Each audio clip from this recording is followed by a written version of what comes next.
ಪುಷ್ಪೋದ್ಯಮದಲ್ಲಿ ಹೊಸ ಫ್ಯಾಷನ್ ಸೃಷ್ಟಿಸಿದ ಹೂಗಳು. ಅಲಂಕಾರಿಕ ಹೂಗಳ ಅಂದವನ್ನ ಮತ್ತಷ್ಟು ಹೆಚ್ಚಿಸುವ ವ್ಯಾಲ್ಯೂ ಆಡೆಡ್ ಫ್ಲವರ್ಸ್. ನೋಡೋಕೆ ಸಿಂಪಲ್, ಆದರೆ ಬಹುತೇಕ ಎಲ್ಲ ಸಮಾರಂಭಗಳಲ್ಲೂ ಬಳಕೆಯಾಗುವ ಹೂ. ಫ್ಲವರ್ ಬೊಕ್ಕೆಗಳಲ್ಲಿ ಈ ಹೂ ಇದ್ದೇ ಇರುತ್ತೆ. ಅದುವೇ ಜಿಪ್ಸೋಫಿಲಾ. ಕೃಷಿ ಖಜಾನೆಗೆ ಸ್ವಾಗತ. ನಾನು ಪ್ರತಿಭಾ ಪ್ರಕಾಶ್. ಫ್ಲವರ್ ಡೆಕೋರೇಷನ್ ನಲ್ಲಿ ಜಿಪ್ಸೋಫಿಲಾ ಇಲ್ಲದೆ ಆ ಡೆಕೋರೇಷನ್ ಕಂಪ್ಲೀಟ್ ಆಗೋದೇ ಇಲ್ಲ. ತನ್ನ ಅಗತ್ಯತೆಯಿಂದಲೇ ಜಗತ್ತಿನಾದ್ಯಂತ ಬಹುದೊಡ್ಡ ಮಾರುಕಟ್ಟೆಯನ್ನ ತನ್ನದಾಗಿಸಿಕೊಂಡಿದೆ ಈ ಜಿಪ್ಸೋಫಿಲಾ ಫ್ಲವರ್. ಹಾಗಾದ್ರೆ ಬನ್ನಿ, ಅತಿ ಹೆಚ್ಚಿನ ಲಾಭದಾಯಕ ಜಿಪ್ಸೋಫಿಲಾ ಕೃಷಿ ಬಗ್ಗೆ ತಿಳಿಸ್ಕೊಡ್ತೇವೆ ಇವತ್ತಿನ ಕೃಷಿ ಖಜಾನೆಯಲ್ಲಿ.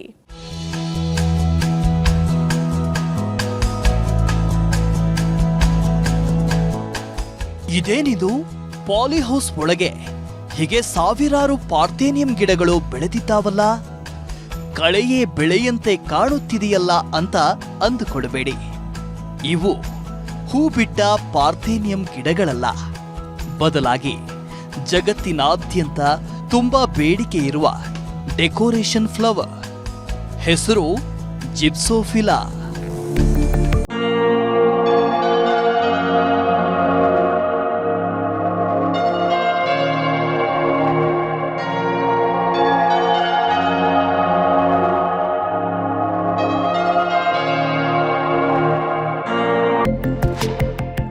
ಹೌದು, ಇದೇ ಹೂವಿನ ಗಿಡದ ಬಗ್ಗೆಯೇ ನಾವು ಹೇಳ ಹೊರಟಿರೋದು.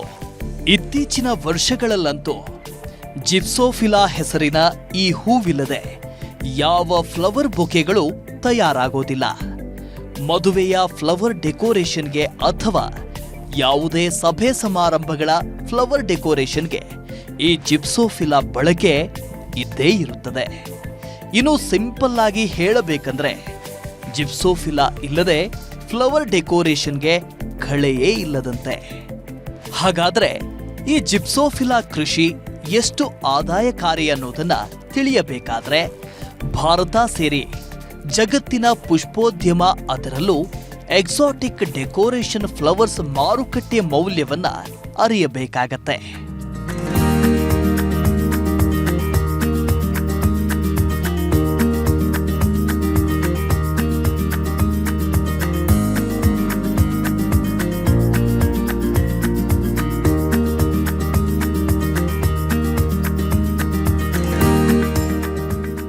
ದೊರೆಸ್ವಾಮಿ ಅವರು ಹಾಸನ ಜಿಲ್ಲೆಯ ಚನ್ನರಾಯಪಟ್ಟಣ ತಾಲೂಕಿನ ಬಿ ಸಮುದ್ರಹಳ್ಳಿ ನಿವಾಸಿ. ಕೆಲವು ವರ್ಷಗಳಿಂದಲೂ ಹೂ ಬೆಳೆಯೋದರಲ್ಲಿ ತೊಡಗಿಸಿಕೊಂಡಿದ್ದಾರೆ. ಜಿಪ್ಸೋಫಿಲಾ ಅಂತ ಒಂದು ತಳಿ ಇದು ಡೆಕೋರೇಟಿಂಗ್ ಹೋಗುತ್ತೆ. ಪ್ರತಿ ಹೂಗೂ ಇದು ಡೆಕೋರೇಟಿಂಗ್ ಮಿಕ್ಸಿಂಗ್ ಹೋಗುತ್ತೆ. ಪ್ರತಿ ಇದಕ್ಕೂ ಮದುವೆ ಡೆಕೋರೇಟಿಂಗ್ ಆಗಿರ್ಬೋದು, ಬೊಕ್ಕೆ ಇರ್ಬೋದು, ಯಾವುದಕ್ಕಿರ್ಬೋದು, ಇದು ಮಿಕ್ಸಿಂಗ್ ಮಾಡಿ ಡೆಕೋರೇಟಿಂಗ್ ಮಾಡ್ತಾರೆ. ಅದರಿಂದ ಇದೊಂದು ಸ್ವಲ್ಪ ಬೇಡಿಕೆ ಇವತ್ತಿನ ಟ್ರೆಂಡಲ್ಲಿ. ಫ್ರೆಂಡ್ ಒಬ್ಬರು ಹಾಕಿದ್ರು ರಾಮನಗರದಲ್ಲಿ. ಅವ್ರ ಕಡೆಯಿಂದ ಮಾಹಿತಿ ತಗೊಂಡು, ತಮಿಳ್ನಾಡಲ್ಲಿ ಇನ್ನೊಬ್ರು ನಮ್ಮ ಫ್ರೆಂಡ್ ಹಾಕಿದ್ರು, ಅವ್ರ ಕಡೆಯಿಂದ ಮಾಹಿತಿ ತಗೊಂಡು, ಅವ್ರ ಕಡೆಯಿಂದಲೇ ಪೂರ್ಣದಿಂದ ಸಸಿ ತರಿಸ್ಕೊಟ್ರು ಅವರೇ, ನಮ್ಮ ಸ್ನೇಹಿತರು. ಒಂದು ಸಸಿ ಬಂದು 36 ರೂಪಾಯಿ ಏನೋ ಇದಾಗುತ್ತೆ ಡೆಲಿವರಿ ಸೇರಿ. ಈಗ 17,000 ನಾಟಿ ಮಾಡಿದ್ವಿ ಇದರಲ್ಲಿ. ಹೌದು, ಜಿಪ್ಸೋಫಿಲಾ ಒಂದು ಡೆಕೋರೇಷನ್ ಫ್ಲವರ್. ಡೆಕೋರೇಷನ್ ಫ್ಲವರ್ ಅನ್ನೋದಕ್ಕಿಂತಲೂ ಅಲಂಕಾರಿಕ ಹೂವುಗಳ ಅಂದವನ್ನ ಹೆಚ್ಚಿಸುವಂತಹ ವ್ಯಾಲ್ಯೂ ಆಡೆಡ್ ಫ್ಲವರ್ಸ್ ಈ ಜಿಪ್ಸೋಫಿಲಾ. ರೈತ ದೊರೆಸ್ವಾಮಿ ಪುಣೆಯಿಂದ ಒಂದು ಸಸಿಗೆ 36 ರೂಪಾಯಿ ಕೊಟ್ಟು ತರಿಸಿ ತಮ್ಮ ಪಾಲಿಹೌಸ್ನಲ್ಲಿ ಜಿಪ್ಸೋಫಿಲಾ ಬೆಳೆಯುತ್ತಿದ್ದಾರೆ. ಈಗಾಗಲೇ ಹೇಳಿದ ಹಾಗೆ ಜಿಪ್ಸೋಫಿಲಾ ಒಂದು ಕಾರ್ನೇಷನ್ ಜಾತಿಗೆ ಸೇರಿದ, ಅಂದರೆ ಅಲಂಕಾರಿಕ ಗಿಡದ ಜಾತಿಗೆ ಸೇರಿದ ಗಿಡ. ಹಲವಾರು ಬಣ್ಣಗಳಲ್ಲಿ ಜಿಪ್ಸೋಫಿಲಾ ಹೂ ಬಿಡುತ್ತದೆ. ಇನ್ನು ಅದನ್ನ ಬೇಬಿ ಬ್ರೀತ್ ಫ್ಲವರ್ ಎಂತಲೂ ಕರೆಯಲಾಗತ್ತೆ. ಇಂತಹ ಜಿಪ್ಸೋಫಿಲಾದಲ್ಲಿ 150ಕ್ಕೂ ಹೆಚ್ಚಿನ ಜಾತಿಗಳಿವೆ. ಅವುಗಳ ಪೈಕಿ ಮಾರುಕಟ್ಟೆಯಲ್ಲಿರೋದು 8 ವಿಧಗಳು. ಜಿಪ್ಸೋಫಿಲಾ ಪಿಲೋಸಾ, ಜಿಪ್ಸೋಫಿಲಾ ಎಲೆಗನ್ಸ್, ಜಿಪ್ಸೋಫಿಲಾ ಪ್ಯಾನಿಕುಲೇಟ್, ಜಿಪ್ಸೋಫಿಲಾ ರೆಪಿನ್ಸ್, ಜಿಪ್ಸೋಫಿಲಾ ಮುರಾಲಿಸ್, ಜಿಪ್ಸೋಫಿಲಾ ಸೆರಾಸ್ಟಿಯೋಡೆಸ್, ಜಿಪ್ಸೋಫಿಲಾ ಪ್ಯಾಟ್ರಿಯಾ, ಜಿಪ್ಸೋಫಿಲಾ ಸ್ಪಿನೋಸಾ, ಜಿಪ್ಸೋಫಿಲಾ ಫ್ಯಾಸ್ಟಿಜಿಟಾ ಹಾಗೂ ಜಿಪ್ಸೋಫಿಲಾ ಅರೇಬಿಕಾ ಎಂಬ 8 ಪ್ರಮುಖ ತಳಿಗಳಿವೆ. ಈ ಪೈಕಿ ಅತಿ ಹೆಚ್ಚಾಗಿ ಬೆಳೆಯುವಂತಹ ಜಿಪ್ಸೋಫಿಲಾ ತಳಿ ಎಂದರೆ ವೈಟ್ ಮತ್ತು ಪಿಂಕ್ ಕಲರ್ನ ಜಿಪ್ಸೋಫಿಲಾ ಪಿಲೋಸಾ. ಜಿಪ್ಸೋಫಿಲಾ ಹೂ ಕೃಷಿಗೆ ಪಾಲಿಹೌಸ್ ಅಗತ್ಯ. ಈ ಕೃಷಿಗೆ ಬೇಕಾಗುತ್ತೆ ತುಸು ಹೆಚ್ಚೆ ಬಂಡವಾಳ. ಜಿಪ್ಸೋಫಿಲಾ ಬೆಳೆಯಬೇಕಾದ್ರೆ ಪಾಲಿಹೌಸ್ ತುಂಬಾ ಸೂಕ್ತ. ಬಯಲು ಕೃಷಿ ಭೂಮಿಯಲ್ಲಿ ಈ ಹೂವನ್ನ ಬೆಳೆಯಬಹುದಾದರೂ ಪಾಲಿಹೌಸ್ನಲ್ಲಿ ಬೆಳೆದ್ರೇನೆ ಉತ್ತಮ ಹಾಗೂ ಲಾಭ. ಹೀಗಾಗಿ ನಿಮ್ಮಲ್ಲಿ ಈ ಮೊದಲೇ ಪಾಲಿಹೌಸ್ ಇದ್ದರೆ ಜಿಪ್ಸೋಫಿಲಾ ಬೆಳೆಯಲು ತುಂಬಾ ಅನುಕೂಲವಾಗುತ್ತೆ. ಪಾಲಿಹೌಸ್ ವಿಸ್ತೀರ್ಣಕ್ಕೆ ತಕ್ಕಂತೆ ಎಷ್ಟು ಸಾವಿರ ಸಸಿಗಳನ್ನ ನಾಟಿ ಮಾಡಬೇಕೆಂಬ ಅಂದಾಜು ಸಿಗುತ್ತೆ. ಇಲ್ಲದಿದ್ದರೆ ಪಾಲಿಹೌಸ್ ನಿರ್ಮಾಣದ ನಂತರ ಈ ಬೆಳೆ ಬೆಳೆಯಲು ಮುಂದಾಗಬೇಕು. ಅರ್ಧ ಎಕರೆಯಲ್ಲಿ 10,000 ಸಸಿ, 1 ಎಕರೆಗೆ 20,000 ಸಸಿ ನೆಡಬಹುದು. ದೊರೆಸ್ವಾಮಿ ಅವರು ತಮ್ಮ ಪಾಲಿಹೌಸ್ನಲ್ಲಿ 17,000 ಜಿಪ್ಸೋಫಿಲಾ ಸಸಿಗಳನ್ನು 3 ಹಂತಗಳಲ್ಲಿ ಬೆಳೆಸಿದ್ದಾರೆ. ಬೇಡಿಕೆಗೆ ತಕ್ಕಂತೆ ಈ ಹೂ ಪೂರೈಸಬೇಕೆಂದರೆ ಹಾಗೂ ಈ ಕೃಷಿಯಲ್ಲಿ ಲಾಭ ಕಾಣಬೇಕೆಂದರೆ 10,000 ಸಸಿಗಳನ್ನು ನೆಟ್ಟರೆ ಉತ್ತಮ. ಸಸಿಯಿಂದ ಸಸಿಗೆ 1 ಅಡಿ ಅಂತರದಂತೆ ಮಣ್ಣಿನ ಬೆಡ್ ಮೇಲೆ ನಾಟಿ ಮಾಡಬೇಕು. 10,000 ಸಸಿಗೆ 3,60,000 ರೂಪಾಯಿ ಹೆಚ್ಚಿನ ಹಣ ಬೇಕಾಗತ್ತೆ. ಇನ್ನು ಮಣ್ಣಿನ ಬೆಡ್ ನಿರ್ಮಾಣ, ಅದರಲ್ಲಿ ಬಳಸುವ ಗೊಬ್ಬರ ಹಾಗೂ ಡ್ರಿಪ್ ಇರಿಗೇಷನ್ ಎಲ್ಲ ಸೇರಿ ಅಂದಾಜು 7ರಿಂದ 8 ಲಕ್ಷ ರೂಪಾಯಿ ಆರಂಭಿಕ ಬಂಡವಾಳ ಹೂಡಬೇಕಾಗತ್ತೆ ಈ ಜಿಪ್ಸೋಫಿಲಾ ಕೃಷಿಗೆ. ಇನ್ನು ಈ ಜಿಪ್ಸೋಫಿಲಾ ಕೃಷಿಯಲ್ಲಿ ಮುಖ್ಯವಾಗಿರೋದು ಮಣ್ಣಿನ ಬೆಡ್ ಪ್ರಿಪರೇಷನ್.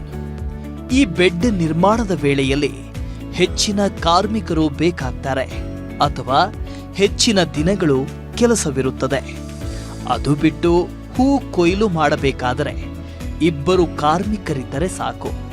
ಹೀಗಾಗಿ ಜಿಪ್ಸೋಫಿಲಾ ಕೃಷಿಗೆ ಹೆಚ್ಚಿನ ಕಾರ್ಮಿಕರ ಅಗತ್ಯವಿರೋದಿಲ್ಲ.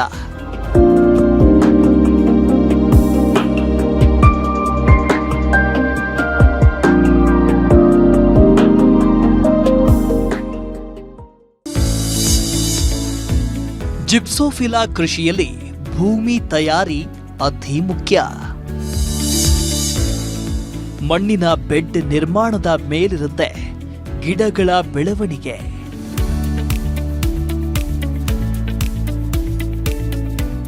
ಜಿಪ್ಸೋಫಿಲಾ ಯುರೇಷಿಯನ್ ವಲಯದ ಪ್ರದೇಶದ ದೇಶಗಳು, ಪೆಸಿಫಿಕ್ ಮಹಾಸಾಗರದ ಉತ್ತರ ದಿಕ್ಕಿಗಿರುವ ದೇಶಗಳು, ಯುರೋಪಿಯನ್ ದೇಶಗಳು ಮಾತ್ರವಲ್ಲ, ಆಫ್ರಿಕಾದ ದೇಶಗಳಲ್ಲೂ ಸಹಜವಾಗಿ ಬೆಳೆಯುತ್ತದೆ ಎಂದರೆ ಹವಾಮಾನದ ಪ್ರಭಾವ ಈ ಬೆಳೆಯ ಮೇಲೆ ಹೆಚ್ಚೇನೂ ಇರೋದಿಲ್ಲ.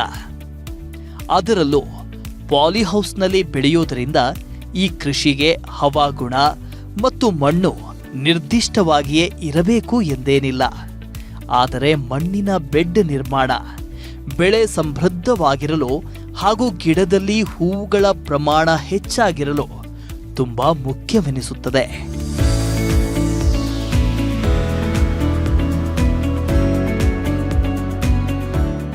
ಮೊದಲಿಗೆ ಪಾಲಿಹೌಸ್ನ ಮಣ್ಣನ್ನ ಚೆನ್ನಾಗಿ ಉಳುಮೆ ಮಾಡಿ ಸಡಿಲಗೊಳಿಸಬೇಕು.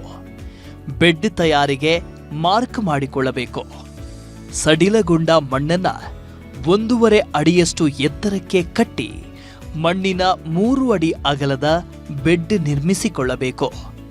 ರಾಸಾಯನಿಕ ಗೊಬ್ಬರಗಳಾದ ಡಿಎಪಿ, ಪೊಟ್ಯಾಷ್ ಜೊತೆಗೆ ಬೇವಿನ ಹಿಂಡಿಯನ್ನ ಬೆಡ್ ಮಣ್ಣಿನಲ್ಲಿ ಬೆರೆಸಬೇಕು.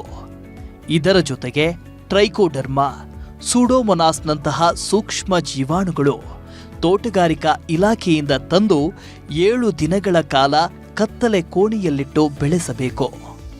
ಗಿಡಕ್ಕೆ ಹೆಚ್ಚು ಎನ್ನುವಷ್ಟು ಕೊಟ್ಟಿಗೆ ಗೊಬ್ಬರವನ್ನ ಬೆಡ್ ನಿರ್ಮಾಣದ ಮಣ್ಣಿನಲ್ಲಿ ಚೆನ್ನಾಗಿ ಮಿಶ್ರಣ ಮಾಡಿದ ನಂತರ ಬೆಡ್ನ ಎರಡೂ ಬದಿಗೂ ಗಿಡಗಳನ್ನ 1 ಅಡಿ ಅಂತರದಲ್ಲಿ ನಾಟಿ ಮಾಡಬೇಕು.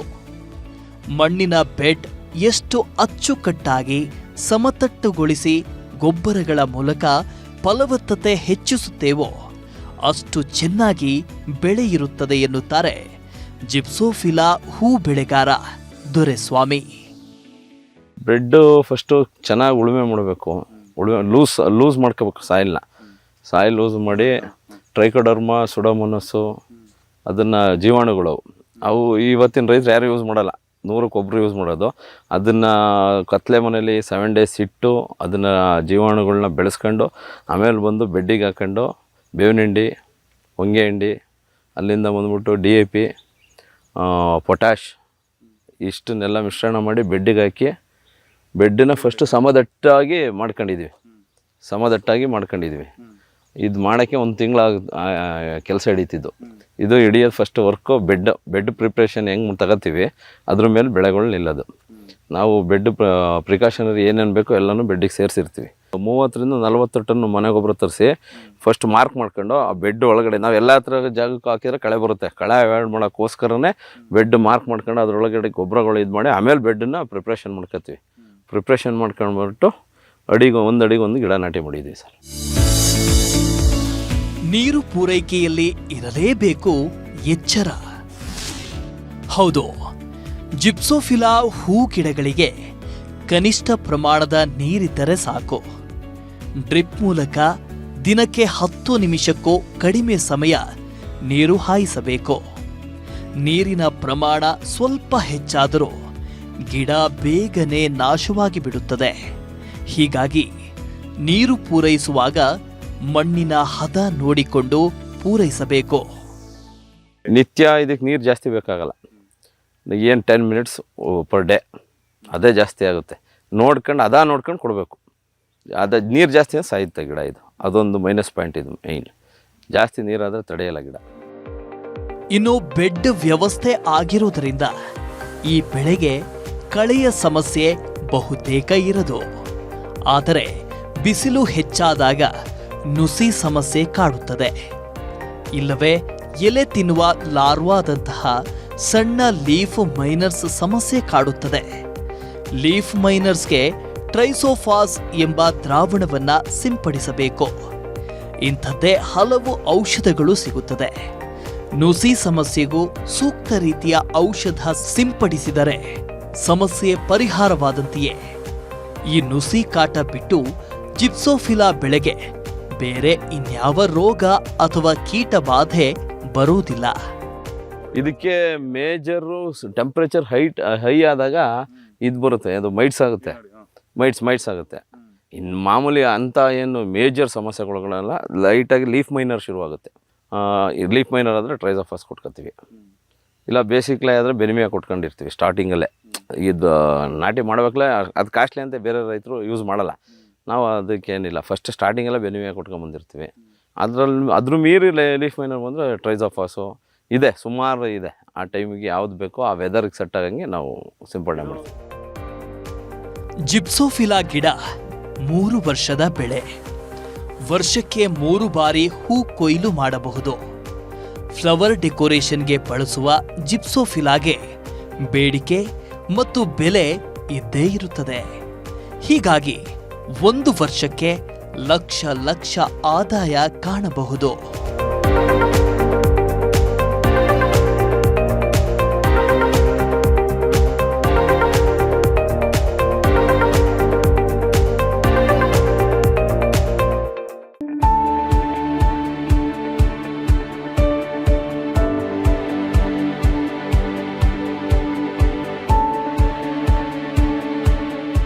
ಜಿಪ್ಸೋಫಿಲಾ ಹೂ ಬೆಳೆಯಲು ಮುಂದಾಗುವ ರೈತರು ತಮ್ಮ ಪಾಲಿಹೌಸ್ನ ಅಗತ್ಯಕ್ಕೆ ತಕ್ಕಂತೆ ಬೆಳೆಯಬೇಕಾಗತ್ತೆ.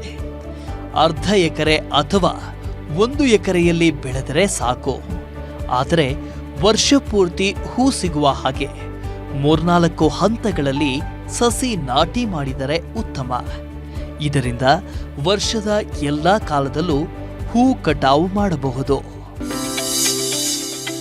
ಜಿಪ್ಸೋಫಿಲಾ ಕೃಷಿಯಲ್ಲಿ ಪಿಂಚಿಂಗ್ ಪ್ರಕ್ರಿಯೆ ತುಂಬಾ ಮುಖ್ಯ. ಜಿಪ್ಸೋಫಿಲಾ ಸಸಿ ನಾಟಿ ಮಾಡಿದ 1 ತಿಂಗಳಿನಿಂದ 1.5 ತಿಂಗಳವರೆಗೆ ಪಿಂಚಿಂಗ್ ಮಾಡಬೇಕು. ಅಂದರೆ ಗಿಡದ ಮೇಲಿನ ಭಾಗದಿಂದ 2 ರಿಂದ 3 ಇಂಚಿನಷ್ಟು ಭಾಗವನ್ನ ಕಟ್ ಮಾಡಬೇಕು. ಇದರಿಂದ ಗಿಡವೊಂದೇ ನೇರವಾಗಿ ಬೆಳೆಯದೆ ಹಲವು ರೆಂಬೆಗಳು ಬರಲು ಸಾಧ್ಯವಾಗತ್ತೆ. ರೆಂಬೆಗಳನ್ನ ಸ್ಟಾಕ್ಸ್ ಎನ್ನಲಾಗತ್ತೆ.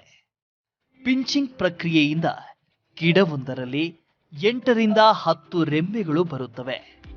ರೆಂಬೆಗಳು ಹೆಚ್ಚಾದಷ್ಟು ಹೂವಿನ ಪ್ರಮಾಣ ಹೆಚ್ಚಾಗತ್ತೆ.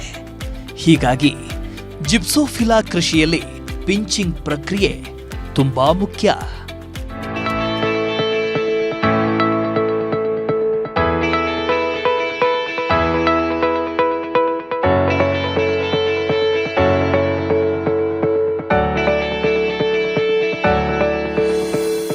ಹೀಗೆ 3.5 ತಿಂಗಳಿನಿಂದ 4 ತಿಂಗಳಲ್ಲಿ ಮೊದಲ ಬಾರಿಗೆ ಹೂ ಬಿಡಲು ಆರಂಭವಾಗತ್ತೆ.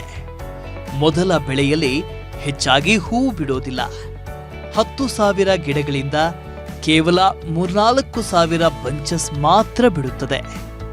2ನೆಯ ಬಾರಿ ಹೂ ಬಿಟ್ಟಾಗ ಎಲ್ಲಾ ಗಿಡಗಳಿಂದಲೂ ಹೂವಿನ ಕಡ್ಡಿಗಳನ್ನ ಕಟ್ ಮಾಡಬೇಕು.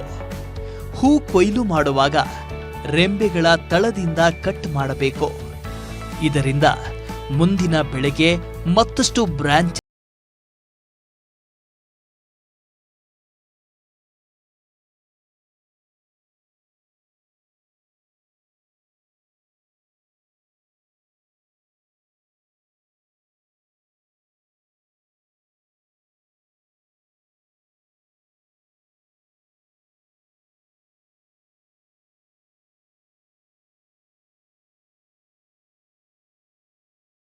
ಬಂಚ್ ಪ್ಯಾಕ್ ಮಾಡಿ ಒಂದು ಬ್ಯಾಗಿಗೆ ಇಂತಿಷ್ಟು ಬಂಚ್ಗಳನ್ನಿಟ್ಟು ಕಳುಹಿಸಬಹುದು.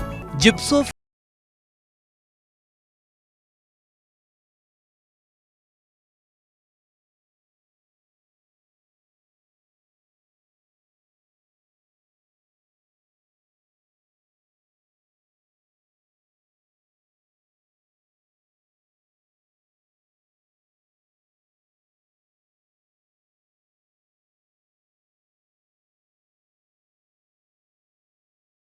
ಬೆಳೆಗಾರರ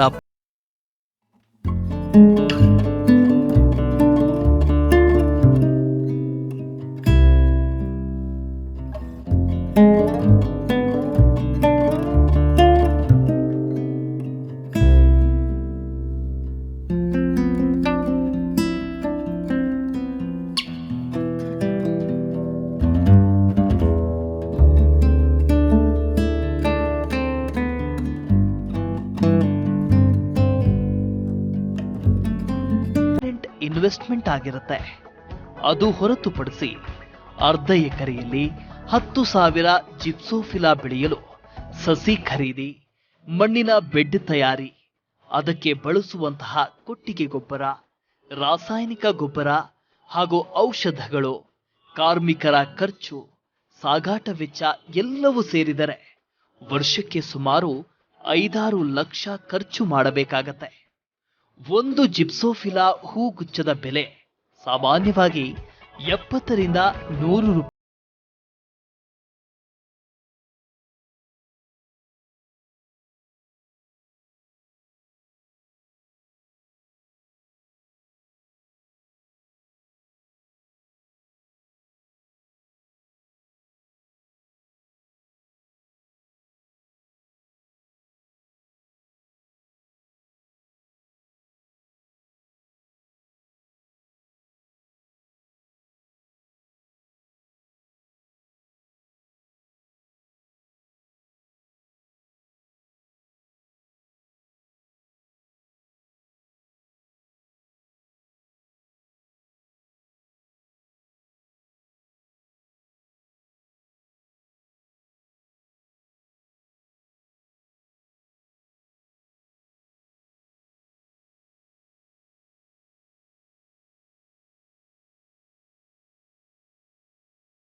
ವರ್ಷಕ್ಕೆ ಮೂರು ತಿಂಗಳಿಗೆ ಒಂದು ಕಟಿಂಗ್ ಅಂತ ತಿಳ್ಕೊಬಿಡಿ. ಅಲ್ಲಿಗೆ 1 ವರ್ಷಕ್ಕೆ 3 ಕಟಿಂಗ್ ಹೈಯೆಸ್ಟ್ ಅಂದರೆ ಕಟ್ ಮಾಡಿ ಎಲ್ಲ ಮಾಡೋದು 4 ತಿಂಗಳಾಗೋಗುತ್ತೆ ಫಿನಿಶಿಂಗ್ ಕೊಡೋ ಹೊತ್ತಿಗೆ. ಒಟ್ಟಿನಲ್ಲಿ 3 ಕಟಿಂಗ್ ಮಾಡ್ಬೋದು ವರ್ಷದಲ್ಲಿ. ಗಿಡಕ್ಕೆ ಒಂದು ಬಂಚ್ 2ನೇ ಕಟಿಂಗಿಂದ ಬರುತ್ತೆ, ಫಸ್ಟ್ ಕಟಿಂಗಿಂದ ಬರೋಲ್ಲ. 2ನೇ ಕಟಿಂಗಲ್ಲಿ ರೈಸ್ ಆಯ್ತಾ ಹೋಗುತ್ತೆ. ಫಸ್ಟ್ ಕಟಿಂಗು ಇಷ್ಟಕ್ಕೆಲ್ಲ ಏನೊಂದು 5,000 to 6,000 ಬಂಚ್ ಸಿಕ್ಕಿತ್ತು. ಈ ಸಲ ಜಾಸ್ತಿ ಸಿಗುತ್ತೆ ಅಂತ ನಿರೀಕ್ಷೆಯಲ್ಲಿದ್ದೀವಿ. ಇವಾಗ 2ನೇ ಕಟಿಂಗ್ ಸ್ಟಾರ್ಟ್ ಮಾಡ್ತಾಯಿದ್ದೀವಿ. ಈಗ ಇದಕ್ಕೆ ಹೆಚ್ಚು ಕಮ್ಮಿ ಪಾಲಿಯೋಸ್ ಎಲ್ಲ ಸೇರಿ ರಿಪೇರಿ, ಬೆಡ್ ಇವೆಲ್ಲ ಸೇರಿ ಒಂದು 12 to 13 ಲಕ್ಷ ರೂಪಾಯಿ ಬರೀ ಬೆಡ್ ಪ್ರಿಪ್ರೇಷನ್ ಸಸಿಗಾಗಿದೆ. ಆದಾಯ ಇವಾಗ ಹೆಂಗಾಗಿದೆ ಅಂದರೆ ಇದ್ರ ಬಂಚು ಸ್ಟಾರ್ಟಿಂಗಲ್ಲಿ ಇರಲಿಲ್ಲ, ಇವಾಗ ಆದಾಯ ಶುರುವಾಗುತ್ತೆ. ಇವಾಗ ಏನು ನೋಡಬೇಕು. ಇನ್ನು ಜಿಪ್ಸೋಫಿಲಾ ಹೂ ಬೆಳೆಯಲು ಸರ್ಕಾರದಿಂದ ಪ್ರತ್ಯೇಕ ಸಬ್ಸಿಡಿ, ಸಾಲ ಸೌಲಭ್ಯಗಳೇನೂ ಇಲ್ಲ. ಆದರೆ ಪಾಲಿಹೌಸ್ ನಿರ್ಮಾಣಕ್ಕೆ ಸಾಕಷ್ಟು ನೆರವು ಸಿಗುತ್ತೆ. ಮುಖ್ಯವಾಗಿ ರಾಜ್ಯ ಸರ್ಕಾರದ ಕೃಷಿ ಭಾಗ್ಯ ಯೋಜನೆಯಡಿ ಒಳ್ಳೆಯ ಸಬ್ಸಿಡಿ ಲಭ್ಯವಿದೆ. ಲೋ ಕಾಸ್ಟ್ ಪಾಲಿಹೌಸ್ ನಿರ್ಮಾಣಕ್ಕೆ 80% ಸಬ್ಸಿಡಿ ಇದ್ದರೆ, ಮೀಡಿಯಂ ಪಾಲಿಹೌಸ್ ನಿರ್ಮಿಸಿಕೊಳ್ಳಲು 50 ರಿಂದ 70% ಸಬ್ಸಿಡಿ ಸಿಗುತ್ತೆ. ಹೈ ಕಾಸ್ಟ್ನ ಹೈಟೆಕ್ ಪಾಲಿಹೌಸ್ ನಿರ್ಮಾಣಕ್ಕೆ 10% ರಿಂದ 15% ಸಬ್ಸಿಡಿ ಪಡೆಯಬಹುದು. ಅದೇ ರೀತಿ NHM ಅಂದರೆ ರಾಷ್ಟ್ರೀಯ ತೋಟಗಾರಿಕಾ ಮಿಷನ್ ಯೋಜನೆಯಡಿ 50% ಸಬ್ಸಿಡಿಯನ್ನ ಪಾಲಿಹೌಸ್ ನಿರ್ಮಾಣಕ್ಕೆ ಪಡೆಯಬಹುದಾಗಿದೆ. ರಾಷ್ಟ್ರೀಯ ಕೃಷಿ ಮಿಷನ್ ಯೋಜನೆಯಡಿಯಲ್ಲೂ ಪಾಲಿಹೌಸ್ ನಿರ್ಮಾಣಕ್ಕೆ ಗರಿಷ್ಠ 90% ಆಕರ್ಷಕ ಸಬ್ಸಿಡಿ ಇದೆ. ಇನ್ನು ಪಾಲಿಹೌಸ್ಗೆ ಪೂರಕವಾಗಿ ಡ್ರಿಪ್ ಇರಿಗೇಷನ್ ಸಿಸ್ಟಮ್ಗೂ ಸಹ ಹಲವು ಯೋಜನೆಯಡಿ ಸಬ್ಸಿಡಿ ಲಭ್ಯವಿದೆ. ಸರ್ಕಾರಗಳಿಂದ ಒಳ್ಳೆಯ ಪ್ರೋತ್ಸಾಹ ಹಾಗೂ ನೆರವು ಸಿಗುತ್ತಿದೆ.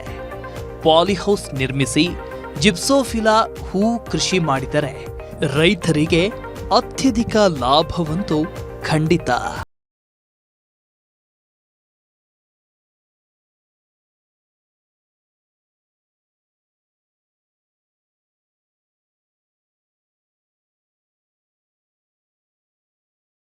ಡೆಕೋರೇಷನ್ನ ಸೌಂದರ್ಯವನ್ನ ಮತ್ತಷ್ಟು ಹೆಚ್ಚಿಸುವಲ್ಲಿ ಮೌಲ್ಯವರ್ಧನೆಯಂತೆ ಜಿಪ್ಸೋಫಿಲ್ಲಾ ಮುಖ್ಯ ಪಾತ್ರ ವಹಿಸುತ್ತದೆ. ಇಂತಹ ಜಿಪ್ಸೋಫಿಲ್ಲಾ ರೈತರ ಆದಾಯವನ್ನು ಹೆಚ್ಚಿಸುವುದರಲ್ಲಿ ಅನುಮಾನವೇ ಬೇಡ. ಇದಾಗಿತ್ತು ಇವತ್ತಿನ ಕೃಷಿ ಖಜಾನೆ. ಅನುಕ್ಷಣದ ಸುದ್ದಿಗಾಗಿ ನೋಡ್ತಾ ಇರಿ ವಿಸ್ತಾರ ನ್ಯೂಸ್. ಇದು ನಿಖರ ಜನಪರ.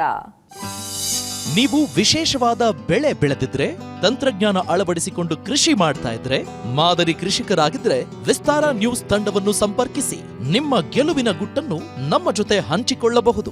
ವಿಳಾಸ ವಿಸ್ತಾರ ನ್ಯೂಸ್, ನಂಬರ್ 1, 2 ಹಾಗೂ 4ನೇ ಮಹಡಿ, the new Indian express building, 2 ಹಾಗೂ 3ನೇ ಬ್ಲಾಕ್, ಕ್ವೀನ್ಸ್ ರಸ್ತೆ, ಬೆಂಗಳೂರು 560001.